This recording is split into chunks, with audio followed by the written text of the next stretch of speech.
আসসালামু আলাইকুম my dear learners, আশা করি সবাই ভালো আছো। আলহামদুলিল্লাহ আমিও ভালো আছি। আমি এই পর্যায়ে তোমাদের সম্মুখে একটি নতুন ক্লাস নিয়ে এসেছি এবং আমাদের আজকের টপিক হচ্ছে কি সেন্টেন্স। সেন্টেন্স শব্দটা হচ্ছে বাক্য। এখন সেন্টেন্স কাকে বলে? সেন্টেন্স দুই বা ততোধিক শব্দ পাশাপাশি বসে যদি বক্তার মনের ভাব সম্পূর্ণরূপে প্রকাশ করে তখনই তাকে কি বলে? সেন্টেন্স বলে। জানলাম আমরা সেন্টেন্সের সংজ্ঞা। এ পর্যায়ে আসা যাক সেন্টেন্স অর্থ অনুসারে কয় প্রকার। আমরা জানি সেন্টেন্স অর্থ অনুসারে পৃথিবীতে কয় প্রকার? জাস্ট অনলি 5 কাইন্ডস, 5 ধরনের। ফার্স্ট অফ অল দেখা যাচ্ছে কি প্রথমটা হচ্ছে প্রকারভেদ অ্যাসার্টিভ সেন্টেন্স। অ্যাসার্টিভ সেন্টেন্স অর্থ কি? বর্ণনামূলক বাক্য।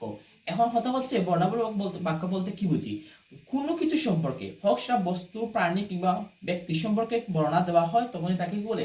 বর্ণনামূলক বাক্য। যেমন এক্সাম্পল কি রেখে রাখছি, he is a good boy, সে হয় একজন ভালো ছেলে। এই জায়গায় তার সম্পর্কে বর্ণনা দেওয়া হয়, কেমন ছেলে তার সম্পর্কে বর্ণনা দেওয়া হয়।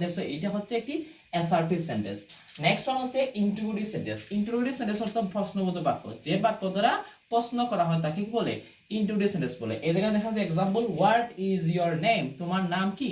আমি জিজ্ঞাসা করলাম ওনার নাম কি, তার মানে হচ্ছে এই জায়গায় প্রশ্ন করা হয়েছে, দ্যাটস হোয়াই এটা ইন্ট্রোগেটিভ সেন্টেন্স।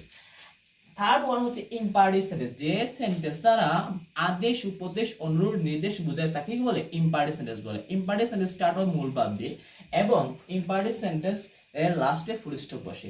আমরা দেখা যাচ্ছে এই জায়গায় লিখে রাখছি ক্লোজ দ্য ডোর, দরজাটি বন্ধ করে। এই জায়গায় কি দেওয়া হয়েছে? আদেশ দেওয়া হয়েছে বা উপদেশ দেওয়া হয়েছে। Next one operative sentence. Operative sentence তো কি? প্রার্থনা সূচক বাক্য। যে বাক্য দ্বারা প্রার্থনা করা হয় তাকে কি বলে? অপারেটিভ সেন্টেন্স বলে। অপারেটিভ সেন্টেন্স একটা এক্সাম্পল লিখে রাখছি, মে আল্লাহ ব্লেস ইউ, আল্লাহ তোমার মঙ্গল করুন। তার মানে হচ্ছে এই জায়গায় কি করা হয়েছে? আল্লাহর কাছে প্রার্থনা করা হয়েছে ওনার জন্য। এই জায়গায় বাক্যটা হচ্ছে operative sentence. Last one is exclamatory, আবেগ সূচক বাক্য। যে বাক্য দ্বারা মনের আবেগ প্রকাশ করে তাকে কি বলে? আবেগ সূচক বাক্য। আবেগ সূচক বাক্য আমরা একটা এক্সাম্পল লিখে আছি কি, what a beautiful bird it is, কি সুন্দর হয় পাখিটি।